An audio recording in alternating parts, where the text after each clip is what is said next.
Good evening and salutations, my B&B fans. So, Hope and Steffi are going back and forth about Brooke. Hope is coming in there to defend Brooke. Hope is coming in there to sit there and try to talk to Ridge and try to get him to forgive her. Steffi's like, that's not happening. He needs to be with his real family, this, that, and the third. Now, one of the things that Steffi did sit there and say that was a great point was, she was like, yeah, okay, she was drinking. That's fine. But what was he doing in the house in the first place? We wouldn't even be having this conversation if he wasn't even in the house. You knew exactly how Rich felt. Well, no. She knew exactly how Rich felt, and yet she still allowed him in the house. So I kind of stood there and was like, listen, Steffi could be a motor mouth and she could just. There's a lot going on with Steffi, but my point is that she did make a lot of sense. So while they're going back and forth, um, Rich is just kind of like not saying anything, and I'm just kind of standing there like, bro, you just gonna let these kids just sit there and just kind of run your life, like really? You just gonna let these kids just like tell you who to be with because you're not really saying a damn thing. Um, in the beginning before Hope got there, Steffi was sitting there talking all sorts of craziness about Brooke, and Thomas was sitting there like, hey, listen, you need to sit there and kind of chill out. Or no, I think this was after. Um, Thomas is sitting there kind of defending her for a little bit. And, it got to a point, because, when Steffi starts talking, she does not know when to stop. And, Ridge was like, listen, I get what you're saying. I understand what you're saying. I understand that you want what's best for me. But there's always going to be a part of me that loves her. And she just kind of stands there like she's disappointed. I mean, well, she stands there like she's disappointed. But I'm just like, at the end of the day, it is his life.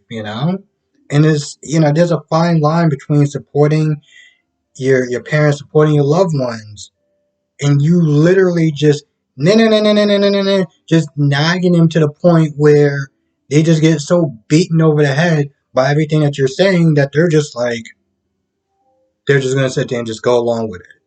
And I kind of am just like, I just look at this whole situation. I was like, bro, if you actually have 5 minutes to breathe instead of going from Brooke right to Taylor and start making out with her, if you would have just took like a little bit of time for yourself, that might have done you a world of good.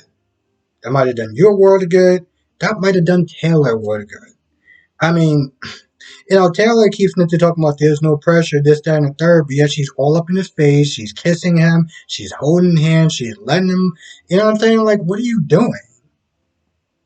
And I kind of look at this, I'm like, Taylor, it's like, I get that she loves Ridge and she wants to be with Ridge, this, that, and third, but like, come on.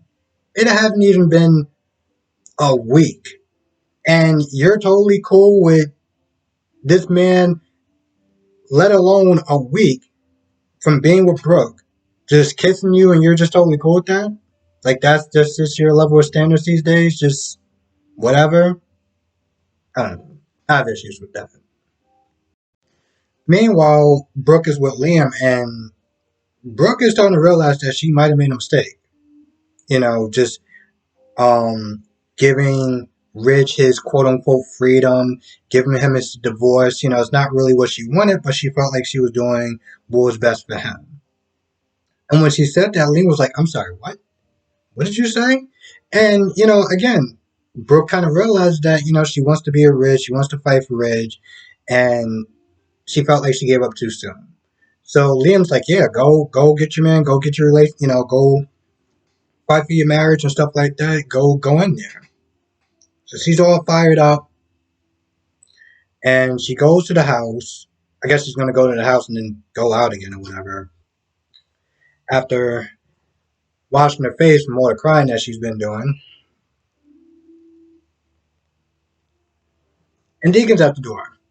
Now, of course, Sheila was once again pushing Deacon to pursue Brooke, And I mean, granted, it didn't really sit there and take much. It's not like he wasn't trying to do that anyway. I guess he was trying to be somewhat respectful, but I do emphasize the word somewhat. Anyway, she's about to sit there and leave, and Deacon comes in.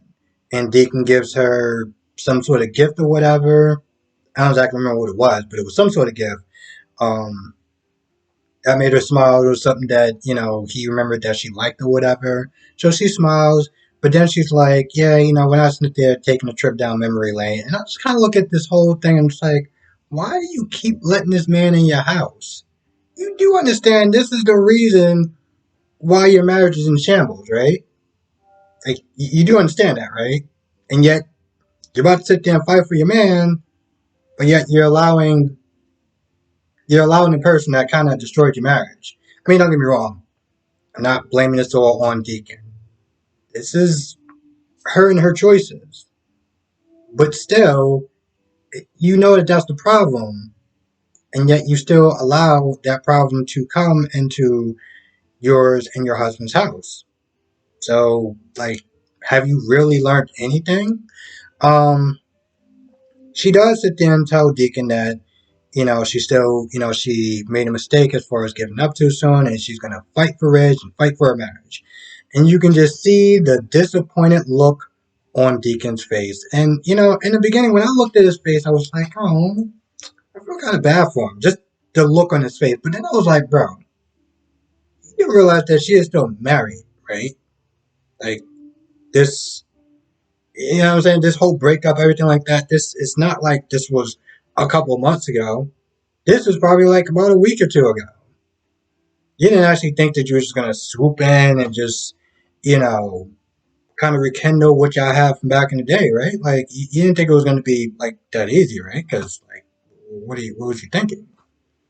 I mean, that disappointed look in your face is almost like you didn't expect that to happen. Like, so yeah, she's gonna sit there and fight for a marriage. Um, Now Thomas does want to get a call from Sheila, and Sheila's like, "Hey, you're not gonna say anything, right? You're not gonna say anything, right?" And Thomas is having attack of conscience or whatever. He's like, I just I don't think it's right, and my dad's gonna be upset if he finds out this, that, and the third. But I'm like, bro, it's almost like here's the thing. It's like he's trying to convince himself to, um, not like he's trying to convince himself to not stay quiet, you know, or no, I'm sorry, to stay quiet. It's like he's trying to convince himself to stay quiet. When in reality, this all works in her. This all works in her favor. This all works in her favor. And yeah, I understand that, Thomas wants to sit there and tell the truth and be like, hey, the reason why she was drinking was because of Sheila, this, that, and the third. But, that's not the problem, though. I mean, that didn't help. And this is something that Hope kept saying, like, well, if she didn't drink, then she wouldn't have sat there and kissed and blah, blah, blah. But I'm like, it's not, you keep sitting there talking about the drinking like that's the only problem. And it's not the only problem. It's everything that led before that, which was the problem. All the stuff that led towards it was the problem. And it's something that it's almost like someone saying, well, if I didn't sit there and drink, then that would never happen. And we would still sit there and be together. And it's like you're clearly are missing the point. And again, when I'm sitting there watching these two argue back and forth, I was like, both of y'all probably just need to shut up and leave the room and let this man think. But since y'all are still in the room, as much as Steffi has been annoying me, she got a point. She got a point, you know. Now I look at this whole thing, and again, I'm like, I don't know the history. Okay, I don't know who cheated on who first. I don't know how many times this person cheated on that person, or who cheated more, or anything like that. So again, I come in late to the party. Um, so even when I'm sitting there sometimes saying my comments like, oh well, Brooke cheated. It's not the first time she's done that. I'm pretty sure Ridge has messed up before. I haven't seen it. I've only seen Brooke cheat, you know? But again, I think the problem isn't really so much as cheating, it's just the stuff that came before it, but whatever. This is just a latest in the run of their marriage. It was always funny when I sit there and see comments and, people Smith is saying, oh, Team Taylor, you go on the actress page like Team Taylor or Team Brooke. I was like, how about Team Logic? Could we get Team Logic? Because I'm for that. I'm for Team Logic. Um, Now, when he was on the phone and he said, Sheila was trying to make sure that she kept quiet, he was like, yeah, I'm not going to say anything or something like that. And of course, Steffi comes in and overhears that part. I don't think that she overheard the entire conversation. I know it's made to look like that, but I don't think that she overheard the entire conversation. Um, this is, you know what? I gotta sit there and admit that I am actually finding this story more enjoyable than the Carter and Paris and Grace stuff, mostly because Grace has been getting on my damn nerves. Grace has been getting on my nerves. Carter has no personality, has no backbone, and Paris, the dingbat. So, anyway, I'm just double checking my notes real quick. Oh, yeah, and Rich was having daydreams about Brooke. I don't know what that was supposed to symbolize. I mean, at the end of the day, you still seem like you're choosing Taylor, which is odd because I only feel like he's choosing Taylor because she's just the option that's just there, you know? Like she's just an option that's there and just nearby. If she was in LA, what would he do? Would he sit there and actually try to work out his marriage with Brooke?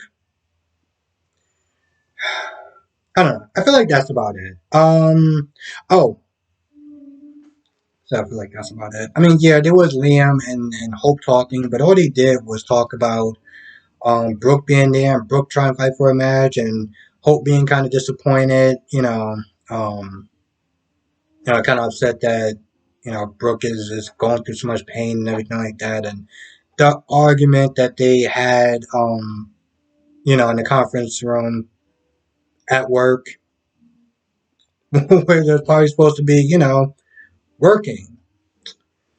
Good times, good times, good times. Yeah, they didn't really sit there and talk about too much of anything important. Anyway, with that being said, I'm gonna go. I want to thank you for watching. Be safe. Let me know what your thoughts are in the comment section below. See you in the next video.